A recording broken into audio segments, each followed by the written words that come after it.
Radio Peloton. Radio Peloton. Bonjour à toutes et tous et bienvenue pour un nouveau numéro de Radio Peloton. À ma gauche, David Leher, le nageur de la rédac. Salut David. Salut. À ma droite, le jeune papa de la rédac de retour aujourd'hui. Premier jour 2026. Ça va Max ? Ça va bien, merci. Qu'est-ce que vous retenez de la semaine écoulée, messieurs ? David ? Alors moi je retiens les belles victoires chez l'Auto Intermarché, celle de Kokelman à l'Étoile de Bessèges, celle du Français Verstroffer en échappée à Oman. Ça leur fait un bien fou de gagner très vite. En plus de ça, ils ont déjà eu quelques places assez prometteuse, comme celle de Skeutener qui fait 2e à la Marseillaise, et puis celle de Ouidar à la Figara Classique, 4e, et sans parler de Lee qui est 6e à Almeria. Donc je pense que c'est de bon augure pour la suite de la saison de cette équipe qui avait besoin d'une victoire rapide pour cette fusion. Max ? Ouais, moi je vais parler d'un coureur qui a quitté Intermarché, qui n'a pas intégré la fusion d'Auto Intermarché, c'est Binyam Girmay. Aucune victoire en 2025, et là il est déjà à 2 en 2026. Une autour de la communauté de Valence, une sur la Classica Almeria. Et je m'étais un peu inquiété quand j'avais vu sa photo de présentation qu'ils font dans les shootings en début de saison. Je le trouvais pas spécialement fit, pour être très honnête. Il m'a bien fait démentir en remportant 2 victoires. Et ce qui est très intéressant, c'est le train qu'il a autour de lui. On a vu la victoire à Almeria avec une équipe NSN, donc l'ancienne Israel Première Tech, qui avait mis un superbe train avec Aski et Hofstetter qui ont magnifiquement lancé Girmay. Et je pense qu'un gars comme Hofstetter, 32 ans, qui l'an passé était souvent leader, souvent placé, jamais gagnant, c'est vraiment un gars qui a la science de la course. Je me souviens que l'an passé au Samin, Delis disait j'ai choisi sa roue à lui parce qu'on sait que c'est un gars qui sait se placer dans un final. Il a prouvé qu'en tant que poisson pilote, il allait être très intéressant pour Girmay. Donc cette première victoire, elle est de bon augure pour l'Érythréen. Mais il y a 2 semaines, si je peux me permettre, au Tour de Valence, après sa première victoire, il avait justement expliqué, ça avait été un peu mal perçu du côté d'Intermarché, ici c'était vraiment une équipe où tout le monde savait ce qu'il fallait faire, tout était géré pour les coureurs, qu'il y avait beaucoup plus de monde et qu'on faisait beaucoup plus attention à eux. Donc lui visiblement se sent très très bien dans cette nouvelle équipe. Oui, c'est indéniablement une des équipes les mieux fournies en sprinter, en poisson pilote, etc. Et aussi en rouleur. Je pense que c'est des gars comme Guillaume Boivin par exemple. Ce jour-là, il a roulé quasiment toute la journée. Il parlait du staff aussi, donc il disait vraiment c'est ici, pro, quoi, on se tourne vers quelqu'un et on a une réponse tout de suite. Ouais. On passe au premier débat. Bon, le premier débat, on enregistre juste après la première étape de l'UAE Tour. C'était déjà prévu avant qu'on parle d'Isaac Del Toro. Il ne nous a pas fait mentir. On va beaucoup en parler cette semaine, je pense. Avant de parler de lui, combien de victoires pour Del Toro en 2025 ? Vous avez le chiffre en tête ? 18. C'est beau. Moi, j'en ai 14 depuis le Giro. J'avais compté. Ah, ouais. C'est énorme. L'intitulé du débat, c'est « Et si le plus grand adversaire de Pogacar en 2026 était précisément Isaac Del Toro ?» On aura des éléments de réponse cette semaine, sans doute, Max. Ouais, on a déjà eu pas mal d'éléments sur cette première étape. Gagné de main de maître, là où Pogacar avait aussi essayé de sortir l'an dernier, rattrapé par Jonathan Milan. Ici, Milan est tombé dans le dernier kilomètre, mais bon, c'est quand même un sprinter qui finit derrière Del Toro, c'est Caseball, qui marche bien en ce début de saison aussi avec l'équipe Decathlon CGA-CGM, c'est le nouveau nom de l'équipe. Donc ouais, c'est hyper intéressant. Je disais, il a levé les bras 14 fois depuis ce Giro qu'il a vraiment transformé. Il est passé de prometteur à vraiment révélation. Ce qui m'a marqué lors de la conférence de presse de présentation, c'est son visage. Et il est vraiment sec, donc déjà de son corps. Et son visage, on aime bien, nous les cyclistes, dire « Ah, il est en forme » quand on voit la trace du casque et de bronzage. On voit souvent ça chez Remco. Et lui, on la voit aussi au niveau du front. On voit ça chez les coureurs chauves normalement. Lui, il est très chevelu et on le voit quand même. Donc, il a borné le coco, souvent dans des bonnes températures. Et on sent qu'il est prêt. On rappelle champion de Mexique sur route contre la montre. C'est une année charnière pour lui, c'est l'année de la confirmation, avec un programme très chargé, notamment leader sur le Dauphiné. Il sera co-leader, lieutenant de Pogacar sur le Tour de France. Donc c'est vraiment un coureur qui est dans une année charnière parce qu'on sait que derrière Pogacar, l'UAE c'est Pogacar, et derrière on se bat un petit peu Morgado, etc. pour des courses de second rang.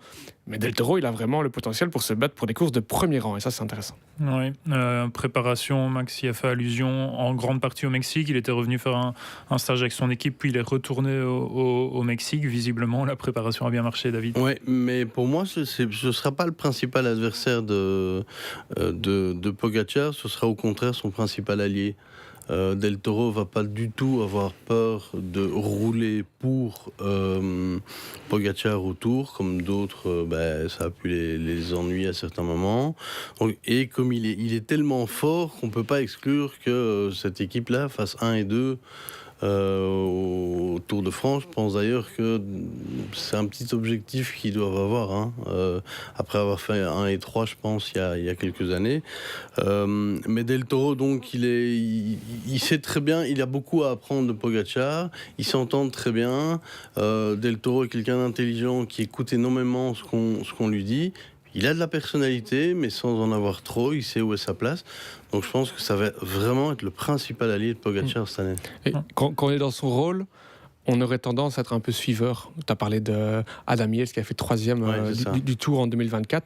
À part une étape où on l'a vu attaquer, et encore il a fait après le train pour Pogacar. C'était plus un lieutenant suiveur. Del Toro, ça va être un lieutenant acteur. Il va être capable, à un moment donné, de mettre une mine à gauche, à droite, faire bouger les autres. Ça fait peut-être un peu penser à ce Roglic-Vingegaard qu'on avait connu il y a quelques années sur le Tour. Donc je trouve que c'est encore une carte en plus dans le jeu de Pogacar, comme s'il en avait besoin. Ouais, quelle sera l'attitude de... On se projette loin, hein, mais quelle sera l'attitude de Pogacar si Del Toro parvient à lâcher tout le monde et que Pogacar est assis dans la roue de Vingegaard ou Remco ou les deux et leur dit messieurs, c'est à vous de rouler, moi j'ai Del Toro devant. Est-ce que Pogacar irait peut-être jusqu'à laisser le maillot jaune filer à un moment donné dans la course pour son équipier? Non. Ils partent ensemble, hein. Non, je pense pas qu'il laissera filer. Au début, peut-être, oui, ça lui fera du bien d'ailleurs de ne pas devoir le défendre, de ne pas avoir ce protocole aussi. On sait, enfin, il l'a dit l'année passée, qui lui pèse parfois. Mais par contre, quand il faudra jouer la victoire finale, il dira à Del Toro, non, c'est moi le patron et c'est toi qui roule pour moi. Je pense que les choses sont claires. Et comme je viens de le dire, Del Toro, il est suffisamment intelligent pour savoir que son offre viendra très probablement chez UAE ou ailleurs si... Et ces deux gars qui s'apprécient, on se souvient pendant le Giro l'année dernière, Pogacar il repartageait souvent des images de Del Toro, il le félicitait beaucoup, en comparaison peut-être avec un Ayuso. On sait que c'était pas la grande entente et c'était pas forcément deux caractères qui étaient faits pour collaborer. Ici on a l'impression que c'est un petit peu son frère spirituel, si je peux m'exprimer comme ça. C'est vraiment copier-coller à la fois dans l'attitude et aussi j'ai l'impression un peu dans la personnalité. Ça a l'air d'être un chouette gars, c'est un peu rock'n'roll comme ça. C'est un gars qui est parfaitement intégré au collectif UAE, ce qui n'était pas le cas d'Ayuso. Del Toro, il est tout à fait dans cette famille. Chez UAE, on lui a fait une confiance totale puisqu'on l'a laissé partir au Mexique faire sa préparation. Donc on sait que le type va être sérieux. On lui fait une confiance totale. Et moi, je suis très curieux de voir cette année de la confirmation de Del Toro parce que 18 victoires et lesquelles, et puis 2e du Giro l'année passée. Compliqué de faire mieux cette année, hein. Ouais, pour faire mieux, donc il y a l'UAE Tour pour commencer, où il est co-favori avec Remco Evenepoel. L'Estrade Bianche ensuite, où il sera a priori avec Pogacar. Oui. Il enchaînera avec Tirreno, où il sera probablement leader. Milan-San Remo, où il sera de nouveau avec Pogacar. Le Tour du Pays Basque, le Dauphiné, comme Max l'avait dit, et donc le Tour avant une deuxième partie de saison. Ouais, ce qui est super intéressant, c'est que depuis le Giro, il a fait 2 courses d'une semaine. Il les a gagnées toutes les 2. Donc c'est le Tour d'Autriche et le Tour de Burgos. Et ici, il va vraiment partager sa saison. Et je trouve que c'est bien balancé, en tout cas au niveau mental, entre un rôle de leader sur les courses d'une semaine, Tirreno, Dauphiné, un rôle de lieutenant de Pogacar, les 2 détonateurs sur d'autres courses, l'Estrade, Milan-San Remo, le Tour de France. Donc je pense que lui s'y retrouve aussi. Et c'est important aussi pour galvaniser un coureur de lui dire tu auras tes moments.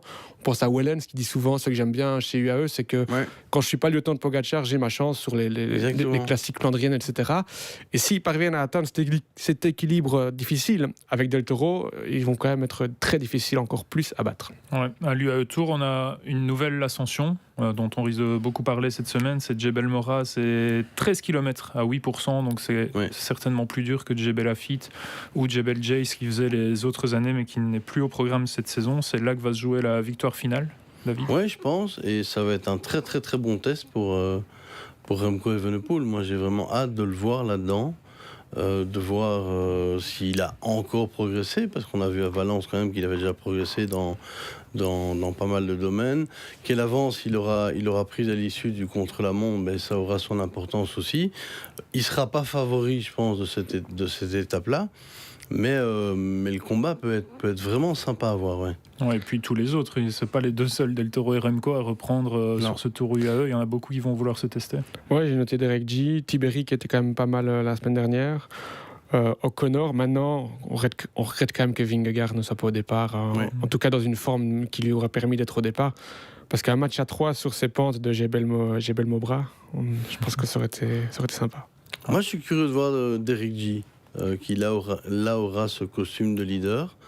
Il va quand même vouloir rendre à Lidl Trek l'investissement et pas dire le risque, mais ce transfert qui a été fait en dernière minute. Donc un Derek G peut être quelqu'un qui peut bousculer un peu les cartes comme ça. Ouais, il a l'air très affûté lui aussi. Je ne sais pas si vous avez vu les photos.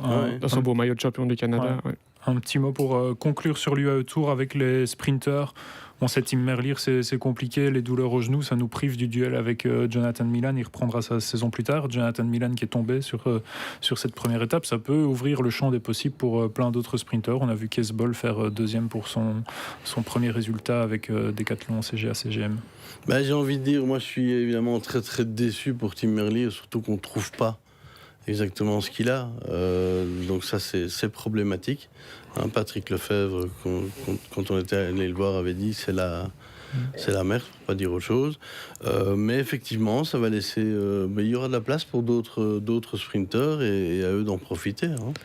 Oui, Milan, pas de fracture selon ce qu'a communiqué Lidl Trek, donc ça c'est intéressant. Et Merlier, ça peut être un double tranchant pour Magny en fait. Soit ça lui donne un rôle beaucoup plus exposé et il tient la corde comme on dit, ou alors ça lui met un peu plus de pression, un petit peu à l'image de ce que Dely a connu il y a 2-3 ans, toute la pression sur lui, est-ce qu'il est capable de répondre à cette pression. Donc on verra bien aussi l'impact que cette blessure de Merlier a sur Magny. Ouais. On passe au deuxième débat.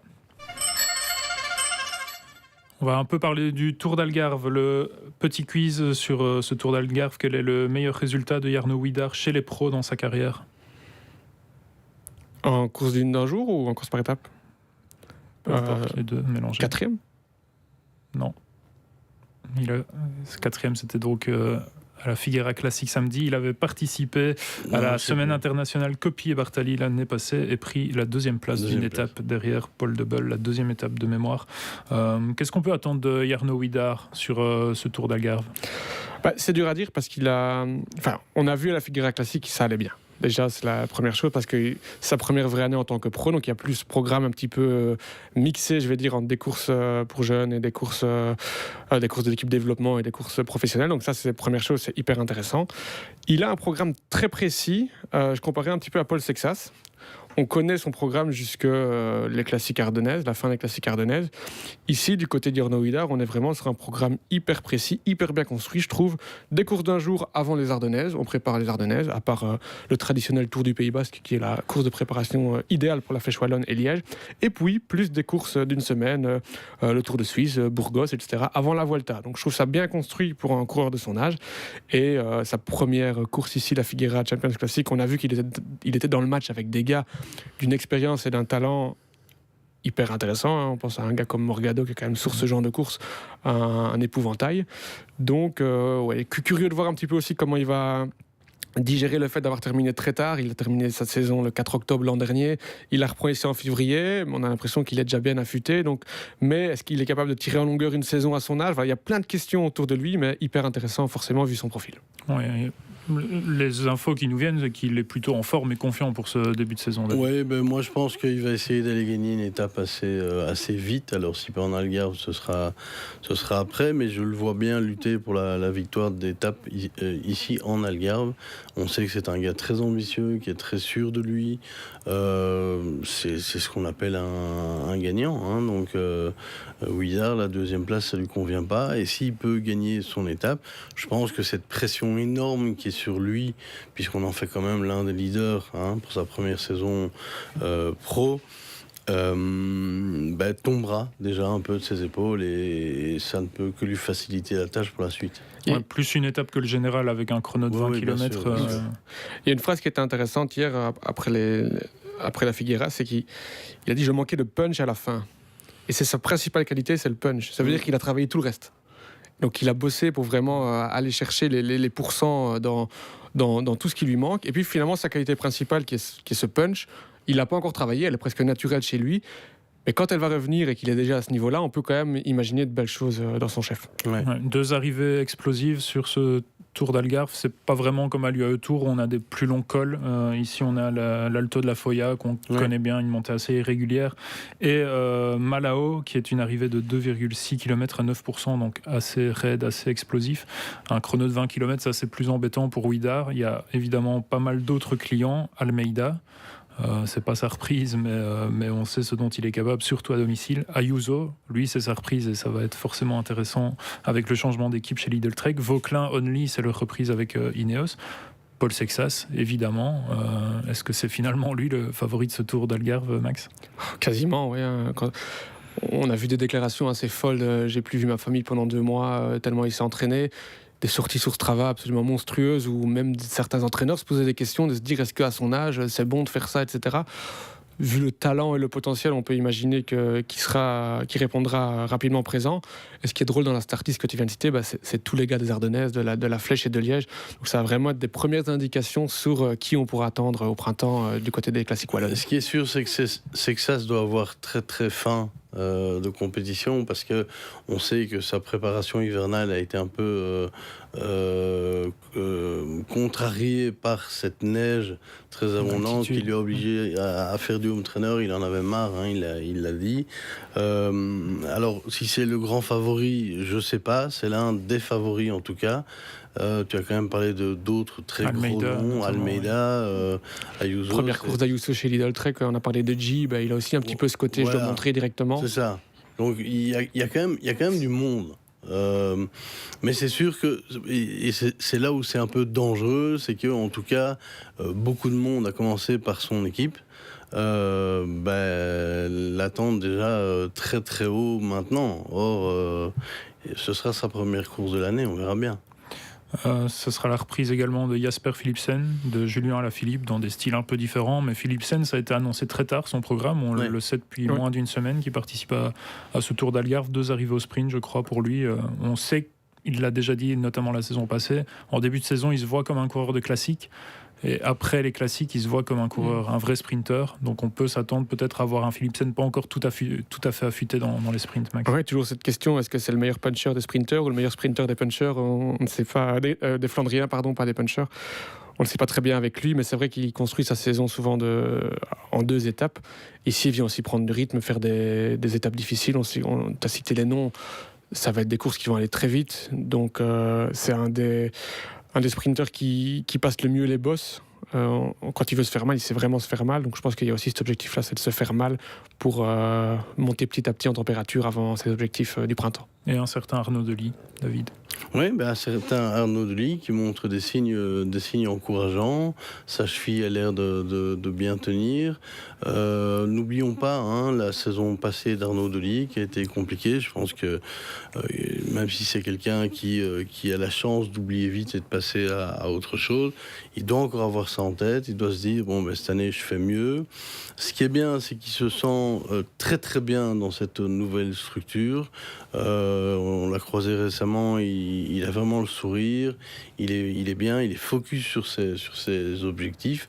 Mais je dirais que, un peu comme Philipsen, le week-end d'ouverture en Belgique va être pour moi son premier grand objectif. Ouais. Ouais, une bonne impression laissée, je trouve, dans le sprint à Almeria, parce qu'il se fait bouger, notamment par Aski, qui est un petit peu vicieux après avoir fait son lead-out. C'est la mode maintenant et ça devrait être plus sanctionné. C'est un autre débat. Mais... Poursuit l'effort pour gêner ceux qui sont dans la roue de Bini Girmay. Malgré le fait de se faire bouger, de frotter un peu, il a quand même de l'explosivité. Et pourtant, on sait qu'il a mis du temps avant de pouvoir retravailler les grosses intensités avec sa cheville. Donc c'est plutôt encourageant. Peut-être enfin un printemps complet pour Arnaud Delis, on y croit ? Oui, comme tu le dis, si hier il n'est pas gêné, c'est podium minimum. Et on sait que c'est un gars qui a besoin de gagner très tôt pour se mettre en confiance et enchaîner. Donc ce serait idéal qu'il remporte une étape sur le Tour d'Algarve dans un monde parfait. Maintenant, je trouve qu'on a moins parlé de lui cet hiver et c'est peut-être ce qui pourrait lui arriver de mieux. C'est un gars qui, quand il a cette énorme pression sur les épaules, il a parfois, je ne vais pas dire tendance, c'est presque naturel, inconscient, à vraiment la subir. Ici, je lui souhaite de ne pas la subir et justement de pouvoir grimper les échelons. Et on est souvent positif avec lui avant les printemps. Hein. C'est rare qu'on se dise il va passer à côté. Malheureusement, les 2 dernières fois, il est passé à côté. Et voilà, il grandit aussi, il a l'expérience. Ça devient un coureur, un habitué aussi du peloton, de venir se placer. Aussi, cette qualité de coureur de classique. Donc oui, on peut imaginer Arnaud Delis, peut-être pas rivaliser avec Mathieu Van Der Poel, mais avec tous les gars derrière, oui. Ouais. Bon, mais il y aura le Newsblad pour ça. Sans Van Der Poel, sans Pogačar, ça peut aider. On passe au 3e débat.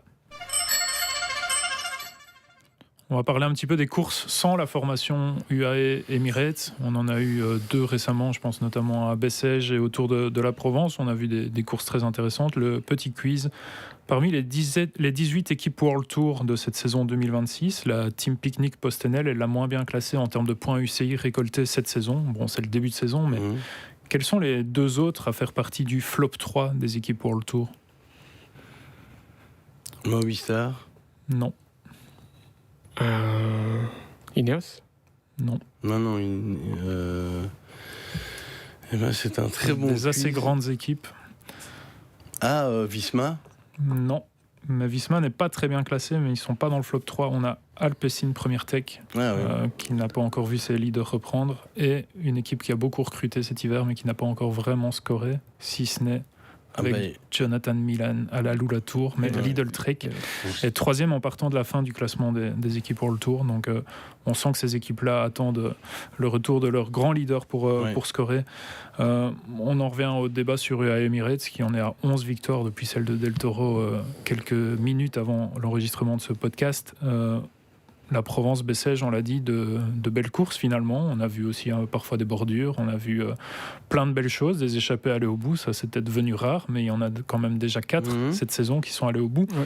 Laurence, Tendon, ça c'est 2 courses sans UAE Emirates, donc c'était tous les 2 autour de la Provence. Il y a eu Garcia Cortina autour de Valence.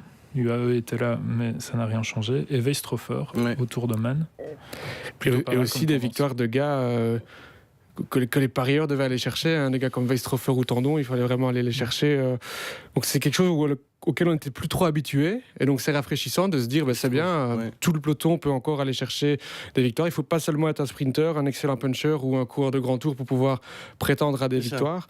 On a vu aussi la Classica d'Almeria, mais il n'y avait pas les UAE non plus, hein, c'était quand même un sprint avec une grosse bagarre, une course toute la journée aussi assez mouvementée, donc c'est pas mal. Mais allez, pour aller aussi un petit peu, il y a des courses avec UAE qui sont aussi passionnantes. Je pense que le Tour de Man a été la preuve avec Adam Yates, qui a peut-être pas été au niveau auquel on l'attendait, mais c'est vrai que quand il y a des gars, on en a parlé comme Morgado au départ d'une course 1.1, c'est un peu le nouveau Hirschi. Hirschi à une époque gagnait toutes ces courses-là.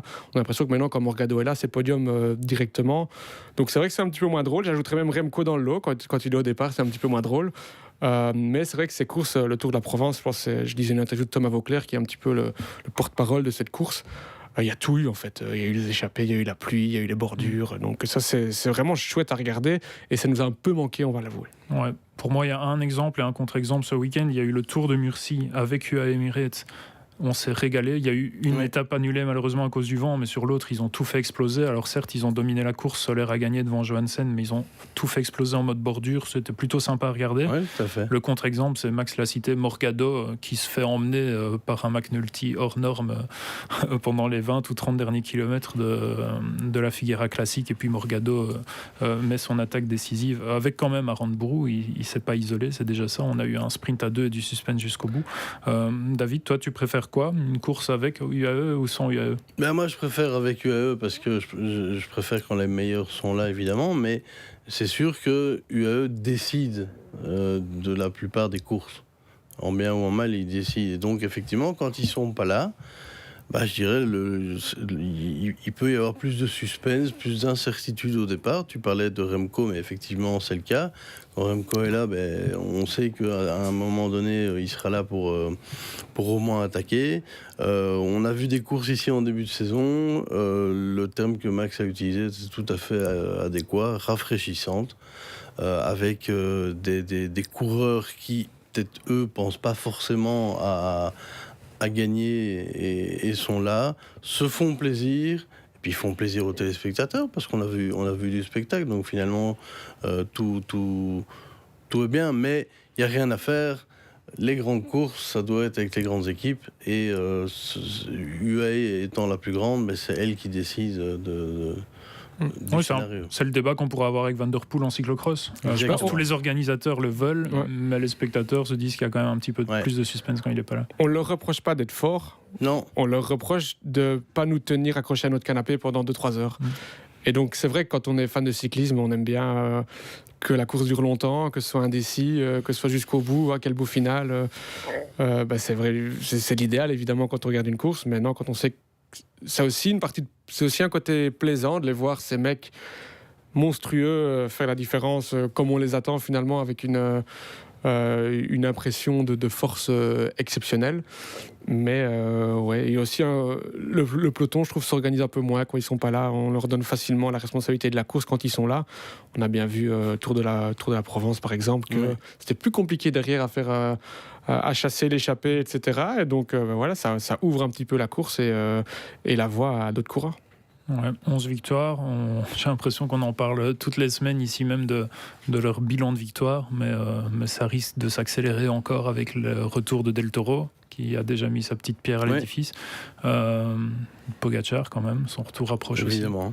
Aussi. Oui. Alors que le contre-exemple, c'est Red Bull qui a 8 victoires, mais dedans il y en a 5 de Remco Evenepoel, donc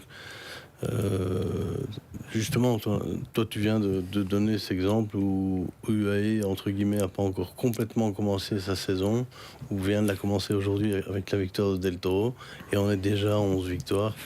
Ça fait un peu peur quand même. Ouais, Max, quelque chose à ajouter là? Ouais, pour un petit peu expliquer qu'on aime bien quand ils sont là quand même, c'est que la plus belle course de l'an dernier, d'un jour, on est tous d'accord, c'était Milan-San Remo, il y avait et Pogačar et Van Der Poel, donc on se réjouit évidemment de revivre ce genre de moment. Ouais. Et la classique à Rennes qui se joue en ce moment avec un certain Tim Wellens aussi. Quand vous écouterez ce podcast, vous connaîtrez le résultat. Nous, on ne le connaît pas encore, mais Tim Wellens, on l'a déjà vu plutôt en forme aussi, notamment dans les bordures à Murcie, faire un jump entre deux groupes, c'est prometteur. Ça aussi, on sait que c'est un gars qui est toujours en forme aussi en début de saison. Tout à fait, ouais. Et puis c'est un gars ultra intelligent. Il sait exactement comment se préparer, comment être là quand il faut. Il sait les besoins de Pogačar. Il sait qu'il aura sa carte à un moment donné, parce que chez UAE, c'est comme ça. Pogačar donne des bons sorties, et donc Tim Wellens, moi je me réjouis de revoir une grande saison, même si l'année passée c'était déjà une saison absolument exceptionnelle. On parlait de vent de fraîcheur sur ce début de saison. Vous avez retenu le nom du sprinter belge qui s'est imposé à Bessèges de l'équipe Van Rysel? Tom Krabbe? Non, de l'équipe Van Rysel, mais c'est vrai que Krabbe c'était rafraîchissant aussi, sa première victoire. Je l'ai sous le bout de la langue. Non. Joppe Hermans, voilà. Mais j'en suis même pas sûr à 100%. J'ai peur d'écorcher un peu, mais je crois que c'est ça. Donc mais là ça aussi, on voit avec Krabbe, Hermans, des sprinters qui arrivent. Et Fretin, deuxième, on sait que l'an passé, il avait déjà fait un bon début de saison, mais deuxième à Almeria, c'est intéressant aussi. Oui, Cofidis mise beaucoup sur lui en vue du Tour de France cette saison. Oui, ça fait du bien. On termine traditionnellement par les pronostics. Votre podium de l'UAE Tour, messieurs. Vas-y, Max. Del Toro, forcément, on se base que sur ce qu'on a vu aujourd'hui. Del Toro, Remco et Tiberi. J'avais le même. Remco, Del Toro, G. Remco devant Del Toro. Ouais. En comptant sur le chrono, donc. Oui, mais pour l'avoir vu à Valence de manière générale, affûté, il va se battre et... On verra, voilà, et puis je suis belge, donc... Et je pense que sur cette première étape, il ne s'attendait pas à ce que Del Toro peut-être joue la victoire. Donc on a l'impression qu'il était un peu là en maîtrise, en se disant, je ne vais pas perdre de temps, mais je sais que je ne vais pas aller gagner cette étape-là. Donc il fait quoi, top 15, je pense 20e, je crois, de 21e. Et j'ai l'impression qu'il ne s'est pas affolé.